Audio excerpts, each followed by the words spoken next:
ओम गण गणपतये नमः. श्री स्वामी समर्थ. जय जय स्वामी समर्थ. सर्वांच्या मनातील सर्व चांगल्या इच्छा लवकरात लवकर पूर्ण हो. स्वामींचरणी आणि श्री गणेश चरणी मी प्रार्थना करते आणि आजच्या व्हिडिओला सुरुवात करते. बघा, आजचा व्हिडिओ खूप महत्त्वपूर्ण आणि माहितीपूर्ण आहे. म्हणजेच काय, उद्या जी चतुर्थी आली आहे त्याविषयी मी हा व्हिडिओ घेऊन आलेला आहे. मासातल्या या चतुर्थीला विभुवन चतुर्थी असे म्हणतात. तर ही चतुर्थी तितकीच फलदायी आणि महत्त्वाची आहे जसे की इतर महिन्याच्या चतुर्थी असतात तसे. पण ह्या चतुर्थीला आपल्याला एक महत्त्वाचा उपाय करायचा आहे. तर त्या उपायाने तुमच्या घरातील तुम्हाला यश, सुख, समाधान सर्व काही मिळणार आहे. त्याचबरोबर आपण गणपती बाप्पाजवळ सर्वांनाच माहिती आहे, गणपती बाप्पा हा सगळ्यांचा दुःख हे दूर करणारे आहेत आणि सुख मिळवून देणारे आहेत.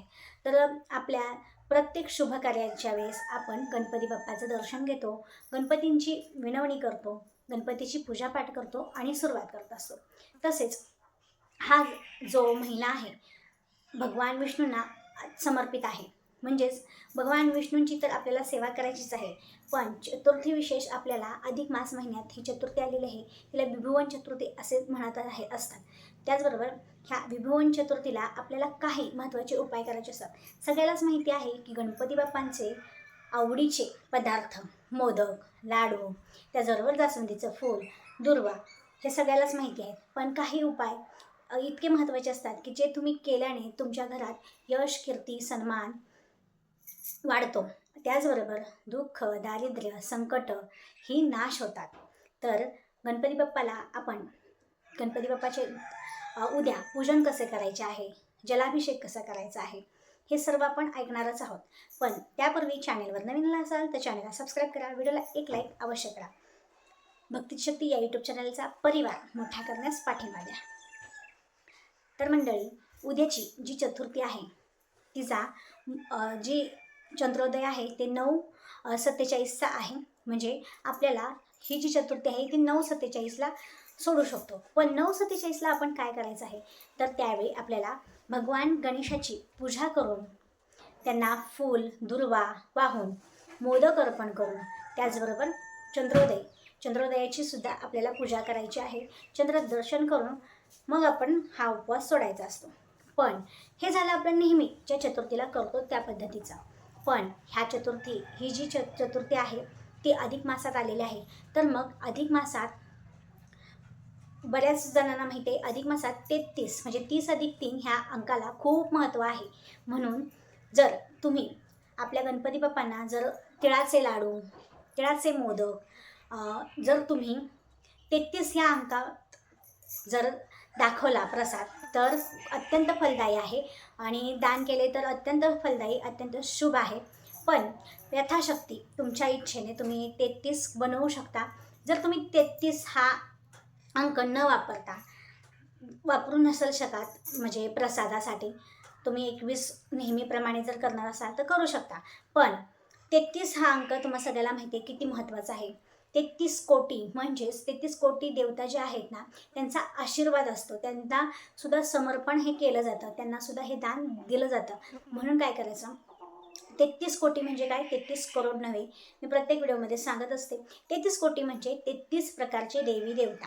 तर ह्या 33 प्रकारच्या देवी देवतांना जर आपण गणपतीला जर तुम्ही नैवेद्य दाखवला किंवा काही दाखवलं तर 33 हा अंक मूळ लक्षात ठेवून करा. कारण की हा अधिक महिना आहे आणि 33 अंकाला खूप महत्त्व आहे.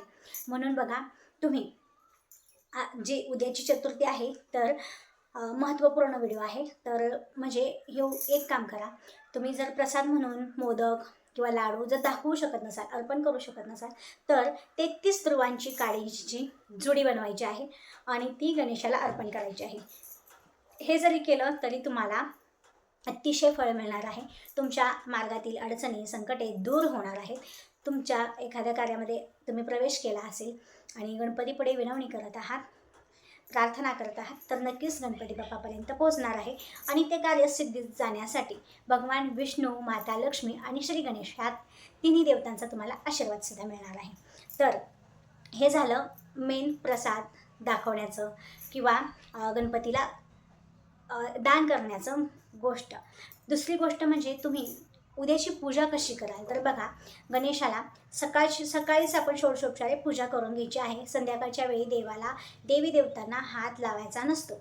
आपण दुरूनच पूजा करायची असते, त्यांना प्रसाद वगैरे दुरून दाखवायचा असतो. देवी देवतांना रात्रीच्या वेळी हात लावायचा नाही, दुरूनच हळदी कुंकू अक्षदा वाहून नैवेद्य वगैरे अर्पण करायचा असतो. त्याचबरोबर पूजा झाल्यानंतर तुम्ही संकटनाशन स्तोत्र वाचायचा आहे. त्याचबरोबर अथर्वशीर्ष म्हणायचं आहे. आणि 9:47 आहे चंद्रोदय म्हणताना चंद्राची पूजा करायची आहे. चंद्रदेवताचं दुसरं नाव सोम आहे, तुम्हाला सगळ्याला माहितीच आहे. तर चंद्रोदयाला जेव्हा तुम्ही जल अर्पण कराल त्यावेळी ओम सोमाय नमः या मंत्राचा अवश्य जप करा.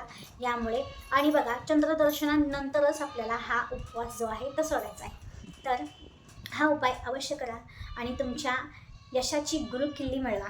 गणपती बाप्पाकडून यश, कीर्ती, सन्मान प्राप्त होण्यासाठी आशीर्वाद नक्कीच प्राप्त होणार आहे. तर हा अतिशय छोटा साधा उपाय नक्की करा. तर 33 हा अंक नक्कीच लक्षात ठेवा.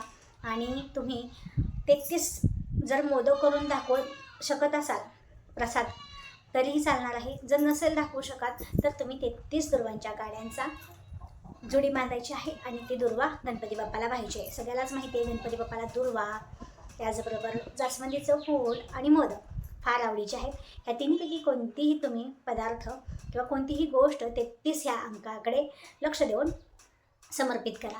त्याचबरोबर आपण गणपतीपुढे एक कणकेचा दिवासुद्धा लावायचा आहे. दिवा प्रज्वलित करून तुपाचा लावू शकता किंवा आपला जे तुम्ही घरामध्ये खाता, जसं की बघा, तुम्ही घरामध्ये खाणार तेल, जर तुम्ही घरामध्ये खाणार तूप तर तूप तुम्ही खाणार आणि देवाला दिवा तुम्ही तेलाचा दाखवणार, तर हे सर्वस्वी चुकीचं आहे. तुम्ही घरामध्ये जे काही वापरता, जसं की तेल वापरत असेल तर तेलाचा दिवा लावा.